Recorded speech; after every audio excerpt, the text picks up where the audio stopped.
Tengok nasib pengangkatan CPNS dan PPPK 2024. Ini dia pernyataan Prabowo dan Gibran terbaru soal pengangkatan CPNS dan PPPK 2024. Diketahui, nasib pengangkatan CPNS 2024 akan segera diumumkan pada pekan depan. Hal tersebut lantas menuai kegundahan terutama bagi para calon pegawai. Apakah mereka akan tetap diangkat pada 1 Oktober 2025 atau dipercepat? Menteri Pendayagunaan Aparatur Negara dan Reformasi Birokrasi PAN-RB Rini Widiantini sebelumnya telah menyampaikan bahwa berdasarkan hasil rapat pemerintah dan Komisi 2 DPR RI pada Rabu 5 Maret 2025 lalu, pengangkatan CPNS dijadwalkan pada 1 Oktober 2025 sementara PPPK pada 1 Maret 2026. Tetapi, kabar bahwa pemerintah akan membuat pengumuman baru menjadi angin segar. Wakil Ketua Dewan Perwakilan Rakyat Republik Indonesia DPR RI Sufmi Dasko Ahmad menyebutkan, pemerintah akan mengumumkan pengangkatan calon pegawai negeri sipil CPNS 2024 paling lambat pekan di depan. Tentu pernyataan tersebut menjadi pertanyaan, sebab sebelumnya pemerintah mengumumkan bahwa pengangkatan CPNS dan PPPK 2024 ditunda hingga ke tahun 2026. Ia mengatakan, DPR telah memberi masukan kepada Kemenpan RB dan BKN 2 hari lalu. Dirinya mengungkapkan bahwa DPR mendesak pemerintah untuk mempercepat pengangkatan CAS 2024 di tahun 2025 ini.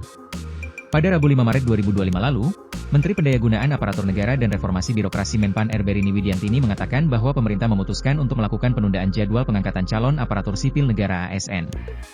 Menpan RB juga akan memastikan semua pelamar yang lulus CAS akan tetap diangkat, baik itu calon pegawai negeri sipil PNS maupun pegawai pemerintah dengan perjanjian kerja PPPK.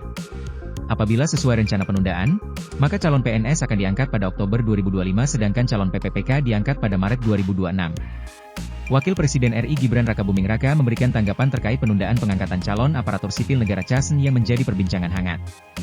Gibran menyatakan, sudah ada solusi untuk masalah ini dan meminta para CAS untuk bersabar. Namun, Gibran tidak merinci lebih lanjut mengenai solusi tersebut. Ia menekankan bahwa kementerian terkait akan memberikan perkembangan informasi lebih lanjut. Polemik pengangkatan CPNS menjadi ramai dibicarakan usai Menteri Pendayagunaan Aparatur Negara dan Reformasi Birokrasi Menpan RB Rini Widiantini mengumumkan penundaan pengangkatan CAS 2024. Penundaan ini kemudian menuai kontroversi karena dianggap tidak sesuai dengan ketentuan awal yang akhirnya merugikan para calon pegawai.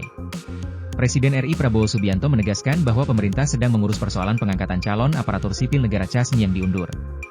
Namun, ia tak menjelaskan rincian proses yang dimaksudkannya itu. Sebelumnya, polemik pengangkatan CPNS menjadi ramai dibicarakan usai Menteri Pendayagunaan Aparatur Negara dan Reformasi Birokrasi Menpan RB Rini Widiantini mengumumkan penundaan pengangkatan CAS 2024. Penundaan ini kemudian menuai kontroversi karena dianggap tidak sesuai dengan ketentuan awal yang akhirnya merugikan para calon pegawai. Masalah ini kemudian sampai ke istana yang akhirnya mendapat perhatian Prabowo. Prabowo akan mengeluarkan instruksi Presiden Impres terkait pengangkatan CPNS 2024. Hal itu dikonfirmasi Menpan RB Rini Widiantini usai menemui Prabowo di Kompleks Istana Kepresidenan, Jakarta, Senin 10 Maret 2025. Kedatangannya ke Istana Kepresidenan adalah untuk melaporkan mengenai pengangkatan CPNS dan PPPK 2024 yang ditunda. Download Tribun X sekarang, menghadirkan lokal menjadi Indonesia.